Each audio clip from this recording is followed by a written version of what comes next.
Hi, and welcome to this video. We're going to be talking today about motor pathways in the nervous system. So when we talk about motor pathways, what we're typically talking about are willful motor pathways, things that we're in control of. And there's really several motor pathways that we can talk about. First off, we've got the lateral corticospinal, which, as its name suggests, comes from the cortex, heads down to the spine. And then we've got several others. Now next up would be the rubrospinal. Rubro means red. Comes from the red nucleus of the midbrain to the spine. Then we'd have the lateral vestibulospinal.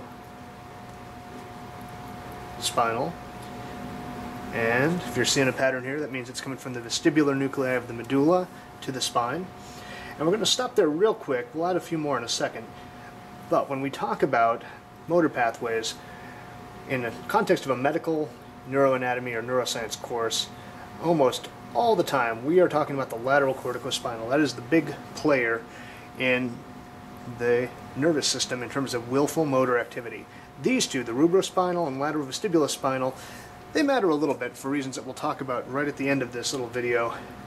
But when we talk about willful motor activity, 95% of the time we're talking about this guy right here.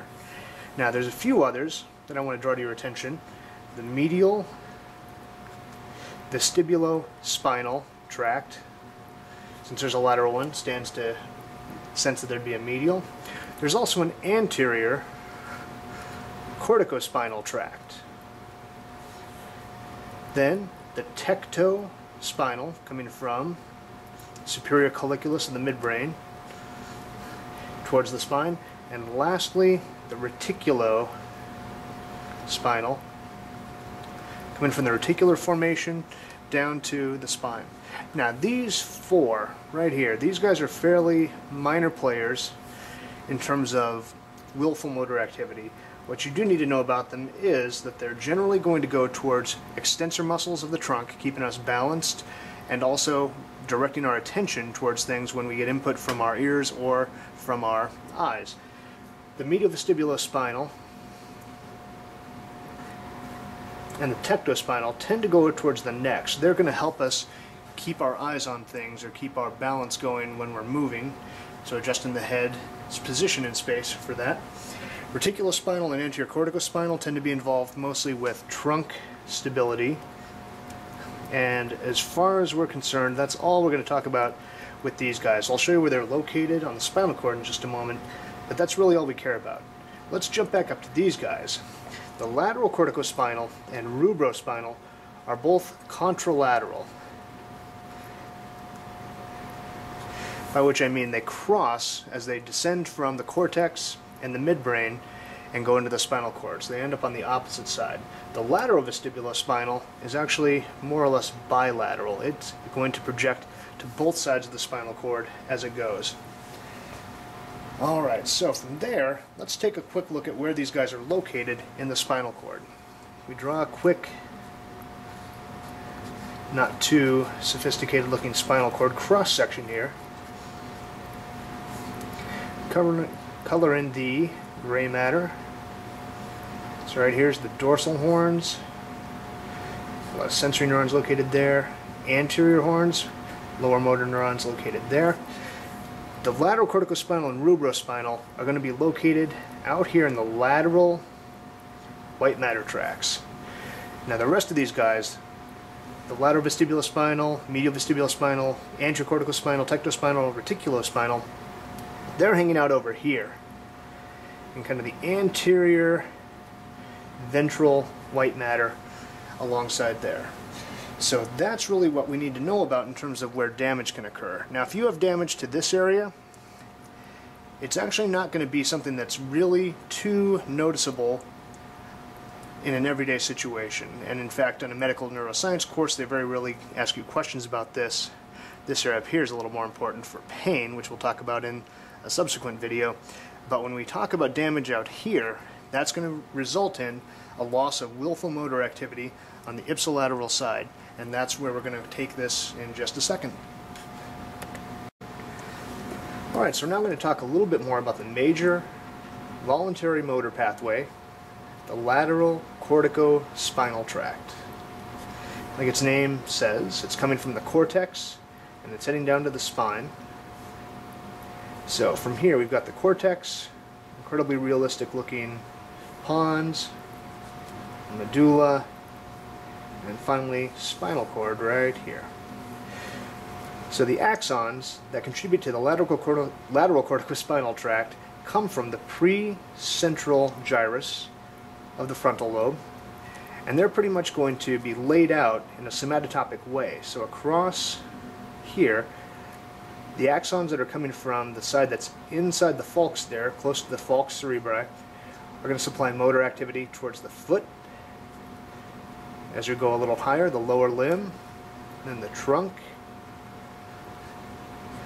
the upper limb, the neck as we move on to the lateral aspect here, and then the head is also out here.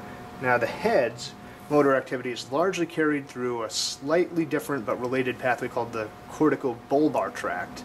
And all that means is instead of going to the spinal cord, it dead ends here in the brainstem.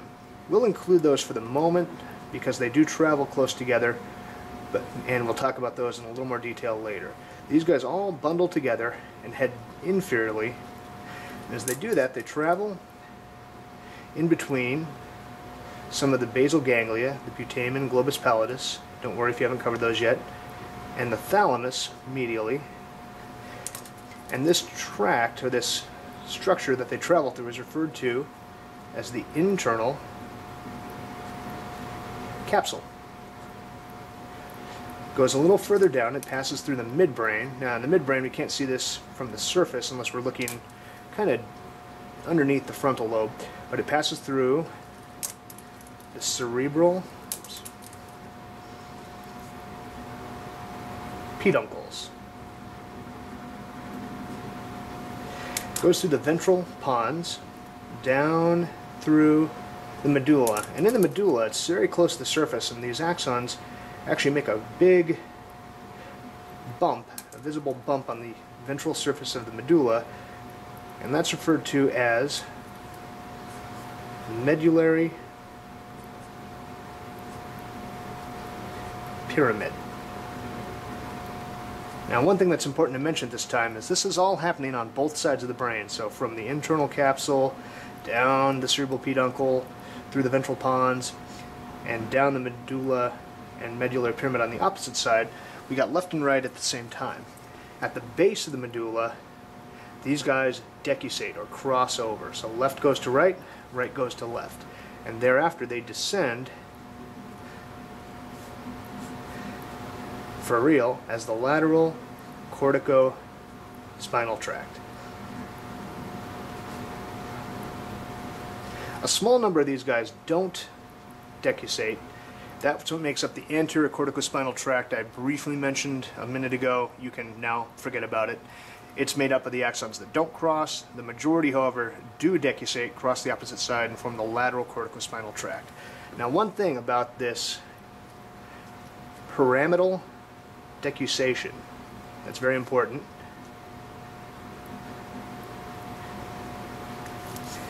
is that above there, any damage is going to result in contralateral motor signs, because a stroke to the cortex is going to affect axons that project motor pathway across to the opposite side.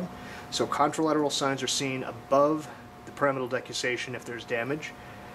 Below there, damage to the lateral corticospinal tract results in ipsilateral signs. So that's one thing you want to nail down, is where the lesion is and know whether it's contra or ipsilateral as you proceed.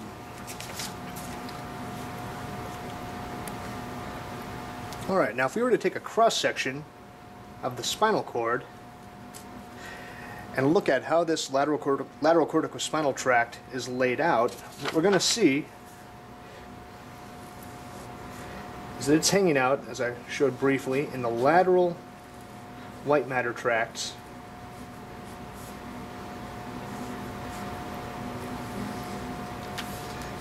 So here's once again the dorsal horn, ventral horn,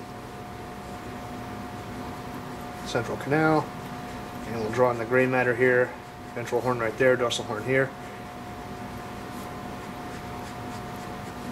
And the lateral corticospinal tract descends, comes down, and it's traveling through this area of the spinal cord. So it's traveling down through from each level and keeps on going inferiorly through our little cross section of the cord.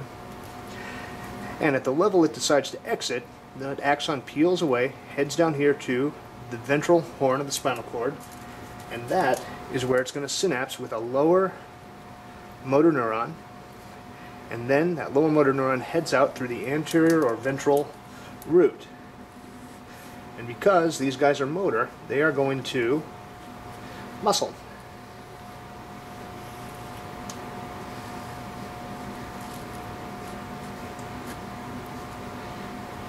So it exits the ventral root, heads out to the combined spinal nerve, and at that point it can go either through the anterior ventral ramus or posterior ventral ramus.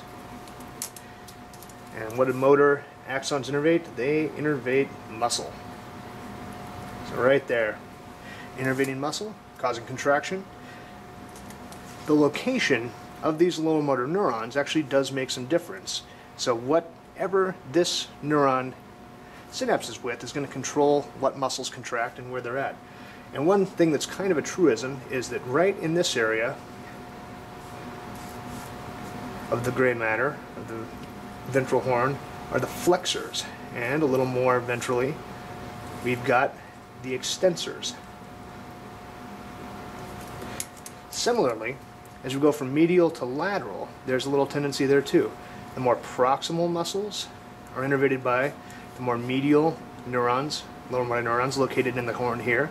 So that's going to be proximal muscles like the shoulder girdle or the gluteals, and more distal muscles like the hands, thenar eminence, or the foot are going to be located out here. So distal structures in that lateral aspect of the gray matter.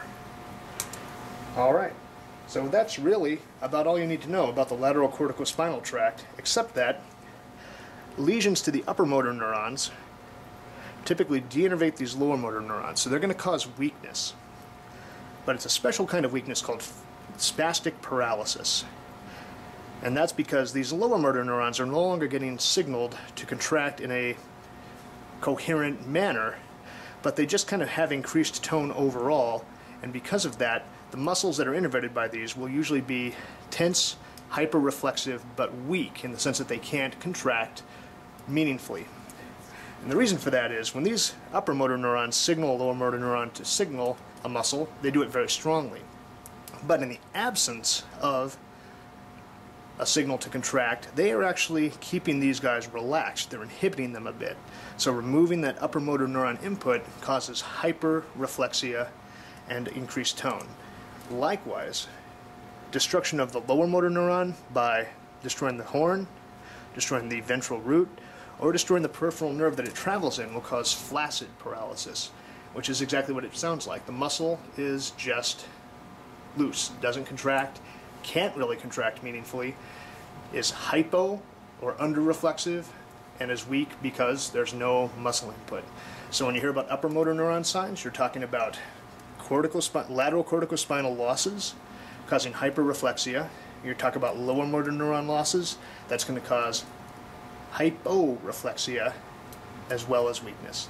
Alright, we'll briefly talk about some of the other tracks, and that'll be that.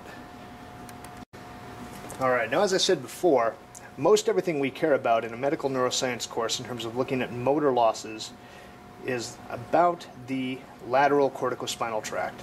So what I'm going to say here is somewhat important, but not as important as everything that preceded it. What we're going to talk about now are two of the other tracts that have some clinical significance, and those are the rubrospinal from the red nucleus and the lateral vestibulospinal tract from the vestibular nuclei, particularly the lateral collection of vestibular nuclei in the brainstem. Now, the corticospinals, like their name suggests, comes from the cortex. The rubrospinal, however, comes from the midbrain. It comes from a little guy called the red nucleus. And it's called that just because in gross sections it's actually very highly vascular and looks kind of pinkish. Those guys are going to send axons that decussate in the midbrain to the opposite side, and then they descend. And they're descending actually very close to the lateral corticospinal tract. They actually travel very close together. Now the vestibular nuclei, on the other hand, are located in the medulla. So as the vestibulocochlear nerve comes in, it's going to send projections to multiple vestibular nuclei. There's 4 kind of classically described nuclei there. These guys are going to descend, and as they get into the spinal cord, they're traveling in that more anterior section, and the lateral vestibulospinal is going to send projections both left and right. So it's going to be bilateral on both sides. Now, that is really pretty insignificant sounding. And in fact, our lateral corticospinal tract takes care of almost all the willful motion we do. Rubrospinal, its little job is to primarily innervate flexors. And in particular, it has its strongest effect on flexors of the upper limb. The vestibulospinal, lateral vestibulospinal tract primarily innervates extensors because it's involved in keeping our balance and keeping our legs on a level surface. So it's going to innervate extensors. Now it innervates them both in the upper limb, but particularly the lower limb, hence the balance aspect of it. So everything we need to cover in this should answer the who cares question, and this is a fair time to ask, all right, who cares? The reason it's important is because if we put our lateral corticospinal tract into play here, that's our major willful motor input. It's traveling through, down, crosses over, etc., etc. If we have damage to the central nervous system, very severe damage, you can have trauma occur above the midbrain, so above the red nucleus, that wipes out all inputs to the contralateral side from the lateral corticospinal. So right here, that is referred to as decorticate. And I call it that because the effect it has on the person who suffers this horrible thing is called decorticate rigidity. Rigidity. So what's going to happen is the person who will likely be in a coma or close to death, if it's a very severe traumatic thing, will be lying on their back,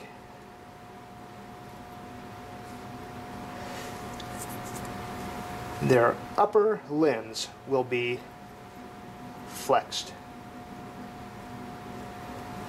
And that's because the rubrospinal tract to the upper limb is active. Their lower limbs will be extended because the vestibulospinal, lateral vestibulospinal, to the lower limbs is also active. So this tells you a little bit about where some damage has occurred based on the person's position. If we have another lesion that occurs below the midbrain but above the medulla, this is another, sadly, relatively frequent outcome of trauma to the central nervous system. We have a person who is then experiencing what is called decerebrate rigidity. And here, as you can see, we've functionally taken the midbrain out of the picture. This actually usually occurs above the pons. I should draw that a little higher up, but you get the idea. This person, again, likely in a coma or near death, will be lying down. As before, lower limbs are extended because your lateral vestibulospinal is still active. But your rubrospinal has been taken out of the equation. So their upper limbs very excellent hand right there, are extended because the rubro is gone. And the only input you're really getting to the upper limbs at this point come from your lateral vestibulospinal signaling extension. Now lastly, if we have a lesion that occurs below the level of the lateral vestibular spinal tract, so below the vestibular nuclei, what's that going to manifest as? That is going to manifest as bad news, because it's no longer about posture. If you have a lesion there, you're wiping out your cardiorespiratory nucleus, and so we've got skull and crossbones at that point. So decerebrate rigidity and decorticate rigidity are really the only place we care about the rubrospinal and lateral vestibulospinal tracts in the context of a medical neuroanatomy course. And if you understand their function with the upper and lower limbs respectively, you can understand what makes decorticate and decerebrate rigidity appear the way they do. Alright, that's it. Hope this was instructive for you.